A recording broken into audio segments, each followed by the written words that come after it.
Hello, everybody, and welcome back to the Ball Players Guide, your guide to everything athletics. Because today we're talking about the Oakland, Sacramento, Las Vegas, Montreal Athletics. Threw that last one in there just for me. Last season, they finished 76 and 86, probably better than a lot of people were expecting them to do. Fourth in the AL West, they were top 10 in batting average, OPS, and home runs. Um, Probably helps that they're playing in a minor league ballpark with major league hitters. Also, doesn't help that they're playing in a minor league ballpark because they could not pitch worth a damn and they couldn't field worth a crap either. They were in the bottom five in baseball for a lot of starting pitching and relief pitching categories. For a young team with a lot of speed, seemingly, they also couldn't field the ball. They didn't have good range or outside average, but they could hit. So good on you. They only lost Sean Newcomb, Jose Leclerc, and JJ Bleday. So they didn't really lose much as far as players go. And they brought in Aaron Savale, Scott Barlow, Andy Ibanez, Jeff McNeil, Mark Leiter Jr., and a billion minor league deals. A lot of it on the pitching side, I think, just to see, like, throw something at the wall, see what sticks. This team is weird, man, because they've got depth on, or not depth, but they've got like young prospects who are kind of up now and they're kind of waiting to see if they take the next step, but they're also like still in the middle of a rebuild. Like they haven't really pushed any chips in to get any guys for like long-term deals. But also, like, who wants to play for the A's right now? Mhm. I mean, if you're a hitter, it'd be great because you could hit 40 bombs in a tiny little ballpark, but no pitcher's going to go there willingly, at least not like a top of the line pitcher. But No, the finding pitching is the tough part. Um, yeah, they almost would have had to trade for a starter or two, just because, like you said, no pitcher is gonna really willingly want to go pitch in a minor league stadium all year. So for the next few years, yeah, I but think they're still at least 2 years away from yeah, moving to Vegas. Um, so yeah, we can just breeze through their pitching real quick. Their ace is Luis Severino. Then it goes Jeffrey Springs, Aaron Savale, Jacob Lopez, and Luis Morales.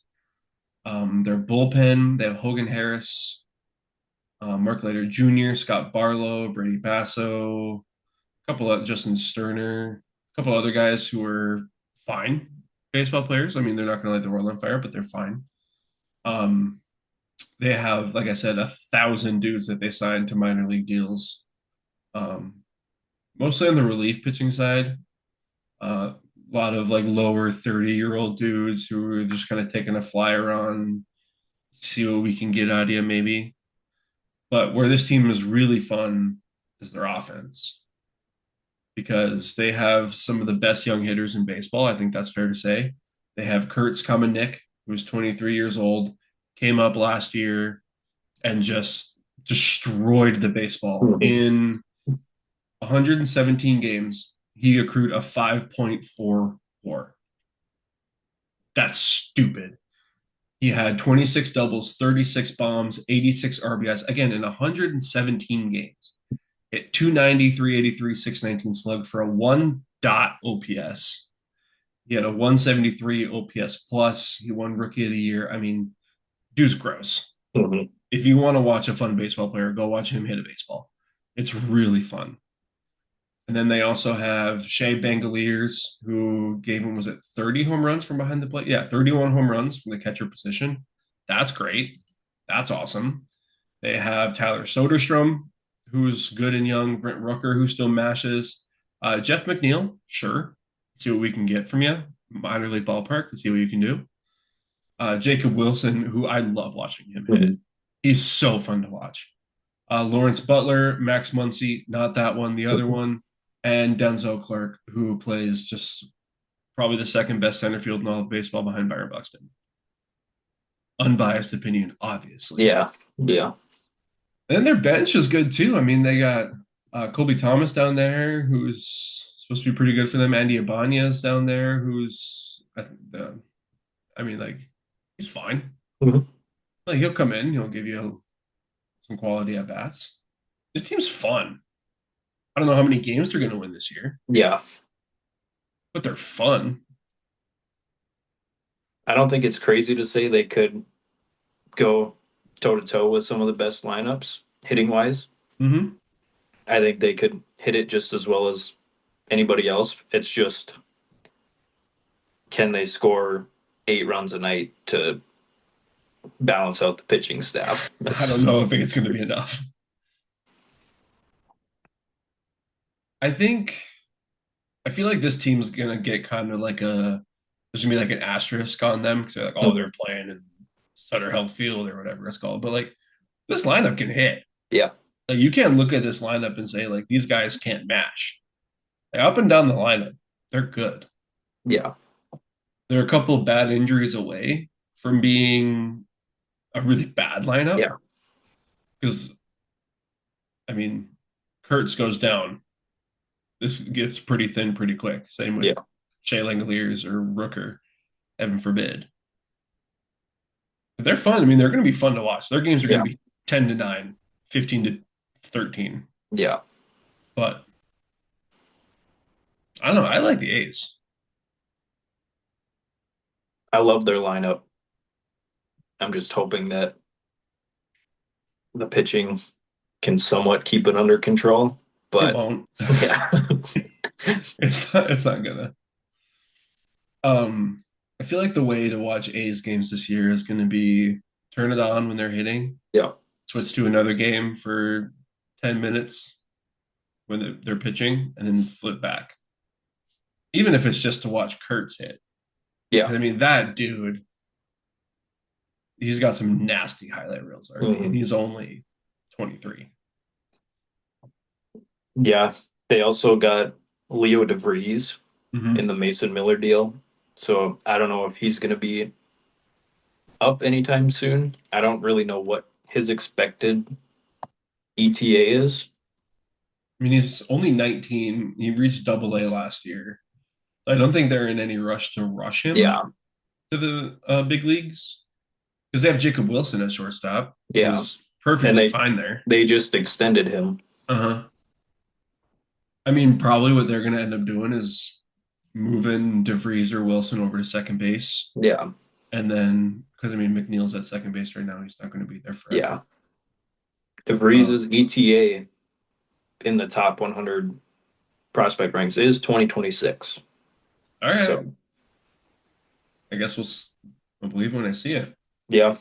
And then they got this Luis Morales guy who's supposed to be up this year and be their fifth starter. He's their number 2 prospect, 36 overall in baseball. So he's going to be a guy. Again, I'd hate to be a pitcher in this ballpark.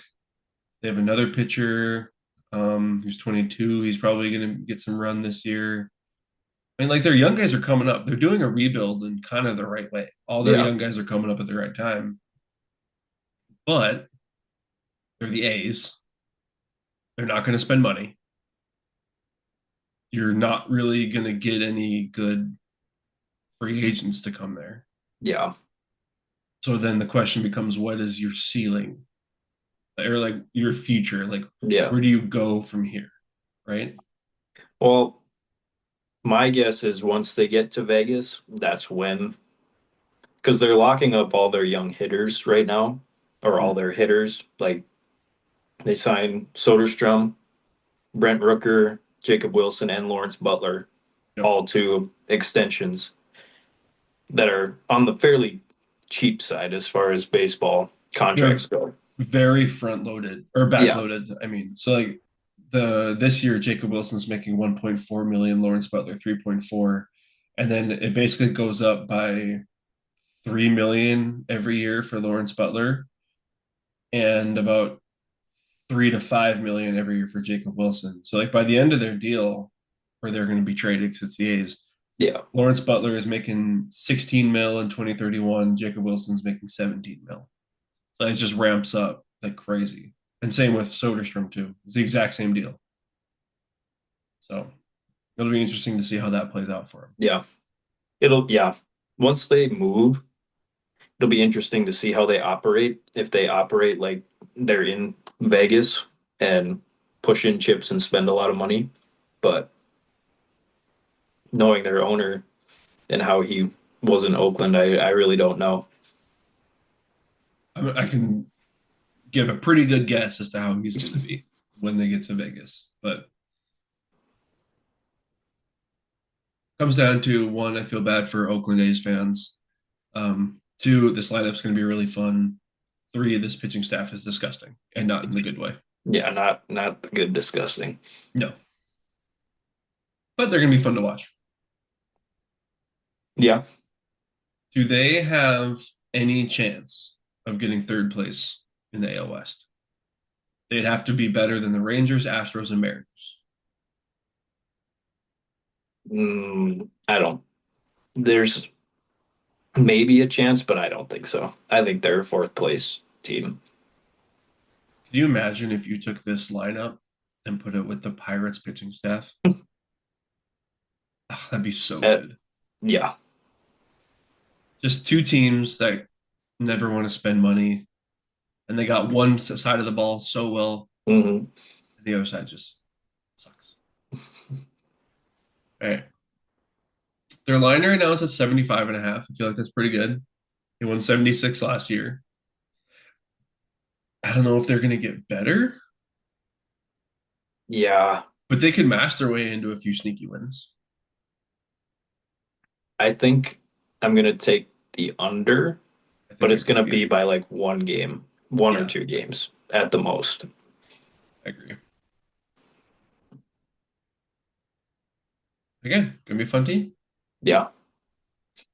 Are you ready for some Oakland A's trivia? hmm We were talking before we recorded. You're gonna have to get your old brain on because this question is in 2004. Oh boy. The A's manager is Mark Kotze. In 2004, he finished 14th in the MVP, which is crazy that there was that many players finishing in the MVP. Can you name the four Minnesota Twins that received votes for MVP that year? 2004.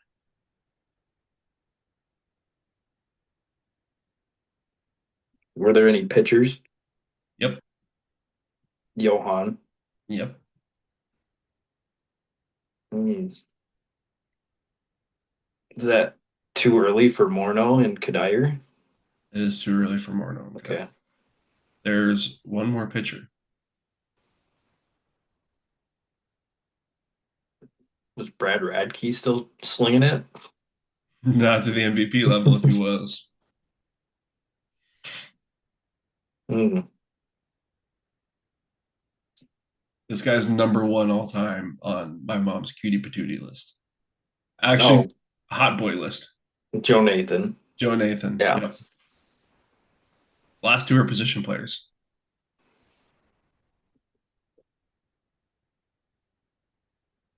Corey Hunter. Mm-hmm.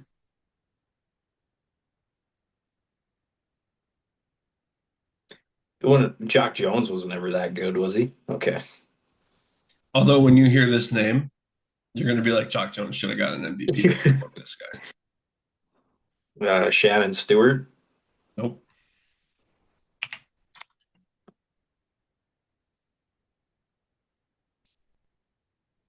Lou Ford. Yes, Is it actually? it is Lou Ford. In 2004, Lou Ford had a 4.5 WAR. He hit 31 doubles, 15 bombs. He hit 299, 381 on base, 827 OPS, 114 OPS plus. MVP 24. He was a twin. Do you know anything about Lou Ford and his like career? I know that he was the one that couldn't track the ball and gave Prince Fielder an inside the Parker at the Dome. I'd like to see you try to catch a fly ball at the Dome. He played for the Twins from 2003 to 2007, and he didn't appear in the big leagues until 2012, I do remember that. where he played 25 games for the Baltimore Orioles. Then in his post major league career, he was, I think it was the Long Island like Rubber Ducks, where he was Yeah. playing and managing until he was like in his 50s. And he still hit like 300 every year. MVP 24, Lou Ford. There were 30, no, that, yeah, 30 players that received an MVP vote that year. Vlad Guerrero won it. Just some names that I'm going down the list. Um, we obviously all the big names, right? Like Manny, Dave Ortiz, Miguel Tejada, Ichiro, Melvin Mora, Hank Blaylock. Who could forget Arubiel Durazo, Travis Hafner, North Dakota legend, and Eric Chavez got one vote. How about you? That's crazy. And there's also 30 votes in the NL MVP. The 2004 Twins won the division and lost in the ALDS to the Yankees. Who would have thunk? Who could have seen that coming? That the Brad last Radke time was still slinging it he to a was. 5.9 WAR. Wow. Is that the year he retired? Because I know he retired young. This is good Oakland A's talk. I was deep No, diving into Brad Radke's career. he retired 2 years after that, '06, at 33. But he came up when he was 22. So Oh, yeah. Fun. Anyway, that's Oakland A's talk. yeah, What did we get wrong? What did we get right? Let us know what we missed about the Oakland A's because, I mean, they say it on Talking Baseball all the time. You guys know your team better than we do. And I'm going to be completely honest with you. I don't really care much about the A's. I don't know their system. I don't know what they got going on behind the hood. So let me know what we missed. Let me know what you guys want to see in future episodes. Other than that, we're going to talk about maybe a not so fun team, Tampa Bay Rays. It could be a weird year down in Florida. But we'll see you guys there.